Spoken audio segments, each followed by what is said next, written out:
what supporting Buhari in 2015 has taught me about Peter Obi. Admitting that you supported Buhari in 2015 is an extreme sport. You get snide remarks like you are one of those who brought us to where we are today. From those who were either too young to vote then, too indifferent to vote then, or those who supported Goodluck Jonathan. Many of those who campaigned for and voted for Buhari in 2015 had good intentions for the country and did so altruistically. No personal financial gratification was involved in the desire for change, at least for me and a few others that I know.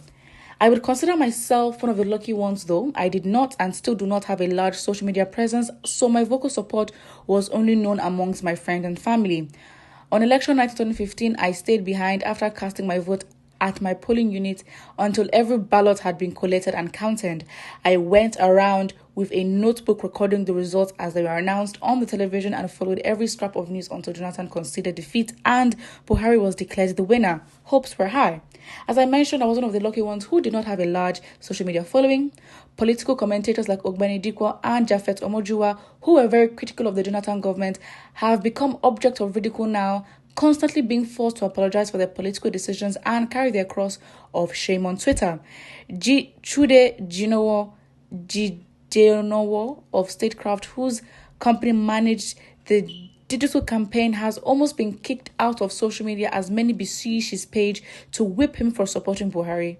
Nigerian writer Lola Shoneyin wrote an article titled "How My Father's Jailer Can Offer Nigeria a Fresh Start," where she expressed her strong hope that Buhari's plan at curbing corruption, fighting insecurity, and elevating the education sector would help change the direction of the country. Many have not forgiven her since then, and they bring up the article from time to time that she was one of those who brought us here. So, this writer says, I will advise young Nigerians, especially first-time voters, to tread carefully and listen to all the sides of the narratives in order to make sound decisions based on knowledge and not euphoria.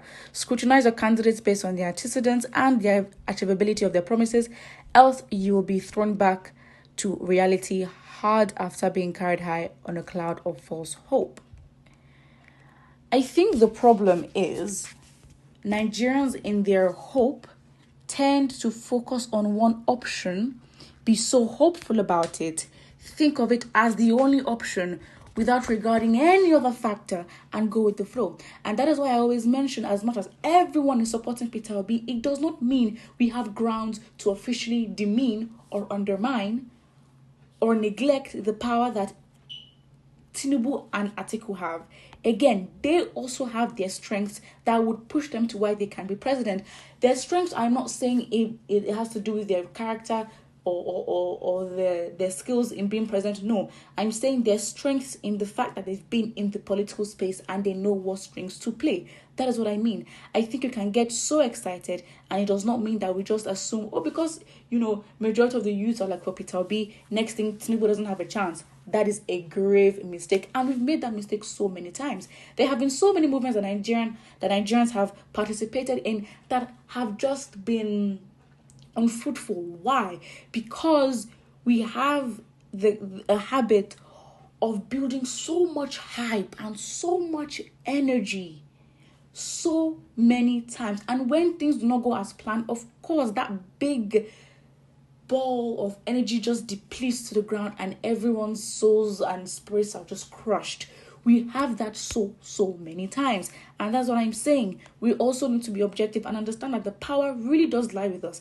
I think for the fact that for so many years Nigerians have not had a plethora of options, we have been put in positions where we have to decide the lesser of two evils. What do you expect Nigerians to do? I think now Nigerians are learning that they actually, it's not a thing where they don't have the power, they have the power. And so we need to have the right knowledge within our constitution to play the oppressors that also play us as well, because it's the same constitution that they use at will and at convenience when it pleases their self-interest. So what I'm saying is there should be ways in which Nigerians can also understand the power they have if there is the constitution that governs all of us. That being said, Nigerians do have a habit of building so much energy and nothing gets done, But I think this time it will be different. And this time is different. Why? Because look at the mass registration of PVCs. People are going to do the right thing. So that is the action that also forms our beliefs as well. And that is why our faith and our hope is stronger. Why? Because we see ourselves going to do the right thing. When you see so many youths going to get their PVCs, you're like, wow, this is real. We really want to make change. Again, so if things don't go according to plan, it wouldn't be such a defeat. Why? Because we know we took actionable steps to get it done rather than just talking. It's as simple as that. And again, supporting Buhari in 2015, I think most people did with the options that we have. And again, when you look back at where you were and you don't like the results of it, if Nigerians looked at Jonathan and were like, you know what, we've had you, we don't want you again, they have every right to do so. Again, at the end of the day, you just have to be mindful of the consequence for the decision that you make. Nigerians have every right to be like, you know what, we don't like you, you didn't serve us well, so we're not going to vote for you. Just because you choose an option and it doesn't yield the result that you want does not mean you go back to how bad things were. This is where we say Nigerians have been fed the barest minimum, and just a step above or below it will change how we view ourselves and our self-worth.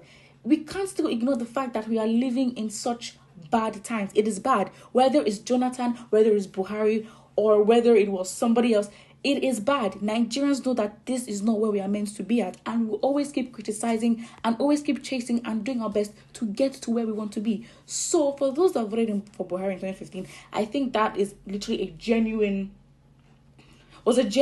plea for change. And what was their campaign? Change. And we're like, you know what? We want change. So we voted. Now, if you then voted for Buhari again in 2019, that's when we can begin to throw stones and throw blames, because it's like, you've experienced something for 4 years and then you vote again. That is definitely on you, because you've seen the outcome of how things were with evidence, and you chose to go for the same route again and this approach. That is for you. At the end of the day, I think trying to say, oh, you brought us here, trying to shift the blame and blame a group of people for voting for somebody is irrelevant, and this is what will distract us from actually trying to find a plan and do what we need to do. You cannot force people to choose what you want. People will choose what they want to do. And it may hurt you that, people are not seeing your point. But the most you can do is convince. You cannot coerce. You cannot push. You cannot force anybody to see the way you see. The best you can do is convince. So whatever happens in these elections, given the options that we have, again, it also takes funding. It also takes, a good campaign for parties to make themselves known and make their candidates known as well. So if the parties fail to do that, maybe it's a thing where Nigerians don't have to go look for these people and be like, can you do it? However, with a situation like Peterborough, which, is a very unique situation, Nigerians or the youth have literally said, we will be your structure and we will follow you through to the end. It is what it is. At the end of the day, you make decisions for yourself and you stand by it. If you're out here still using ethnicity, religion, tribe as a factor for you to choose a president, then you have not learned your lesson, and it means that you also want to continue to suffer. It is as simple as that. So put what you think about this in the comment section below, and don't forget to like and subscribe.